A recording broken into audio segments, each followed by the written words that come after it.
basons sur les traces de l'occupation humaine dès le néolithique avec par exemple cette magnifique hache retrouvée sur le territoire communal ou cette tête d'une nymphée tirée du sous-sol du presbytère et semblant indiquer une antériorité antique et gallo-romaine à l'église médiévale, le village de Saint-Nazaire pourrait bien être un des plus anciens sites habités du Gard. Sa position semble également le confirmer par sa proximité de la voie antique, la Via Alba, qui menait donc à Alba, la capitale des Helviens, jadis la commune d'Aps, en Ardèche, est devenue pour des raisons de marketing touristique et culturel Alba la Romaine.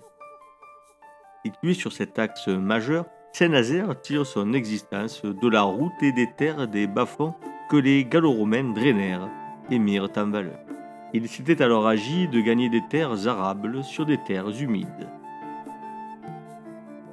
Nous l'ignorons trop souvent, mais le paysage alentour est une construction humaine, millénaire, historique. En conséquence, le village qui existe donc déjà, au XIIIe siècle, contrôle un territoire dont une bonne partie a été l'œuvre des prédécesseurs. Si cette belle plaine viticole doit beaucoup à la puissance d'aménagement de la romanité, les terres ouvertes sur les pentes sont quant à elles médiévales.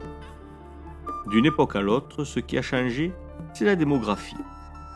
Alors que quelques villas gallo-romaines mettaient en valeur le territoire nazérien, après avoir drainé les bas-fonds des eaux stagnantes, au Moyen-Âge, c'est un village de 150 à 250 âmes qu'il faut nourrir.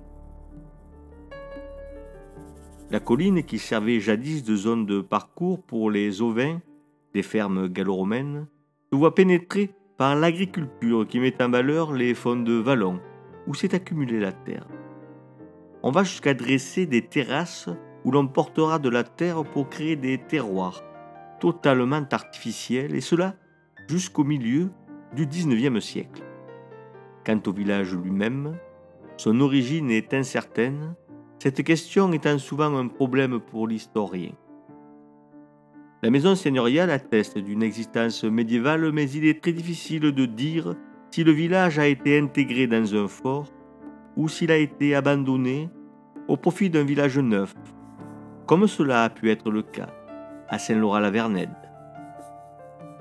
Là, le village fort a été reconstruit à côté de l'ancien village dont on réutilisa en partie les pierres.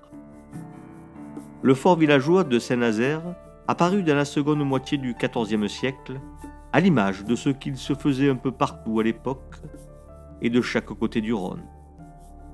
On le devine dans le tracé des rues et grâce à de vieilles photos montrant encore la base d'une des 4 tours rondes qui gardaient les murailles.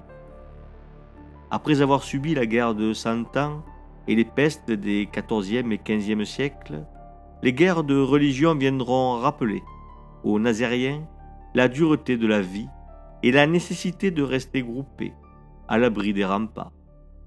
Comme si cela n'était pas suffisant, la première moitié du XVIIe siècle vient accroître les difficultés avec une pression fiscale qui quadruple, produisant un grand nombre de révoltes paysannes, toutes réprimées dans le sang. Cependant, Saint-Nazaire est en bord de route, et si le Rhône est souvent préféré pour descendre le fleuve, vers Marseille ou Beaucaire, celle-ci génère tout de même une activité. L'existence d'une hostellerie au XVIIe siècle en témoigne.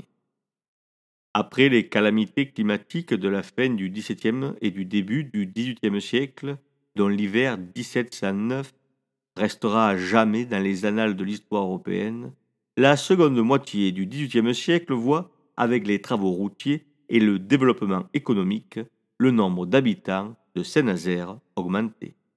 Cela ne cessera qu'au milieu du siècle suivant, avec le développement de l'industrie et la mise en place du réseau ferroviaire.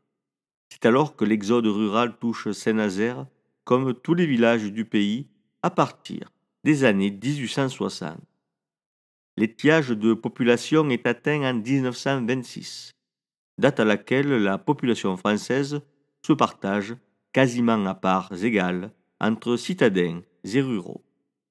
Le premier plan quinquennal d'investissement nucléaire lancé en 1951 par le secrétaire d'État Félix Gaillard aboutit en 1956 à la construction du site de production de plutonium de Marcoule à quelques kilomètres de Saint-Nazaire. La population est aussitôt triplée pour atteindre 900 habitants en 1956. Saint-Nazaire change d'air et bascule dans la modernité tout en conservant son vignoble et son caractère rural. Il ne reste plus désormais qu'à voir surgir de terre le contournement routier qui rendra sa tranquillité au village.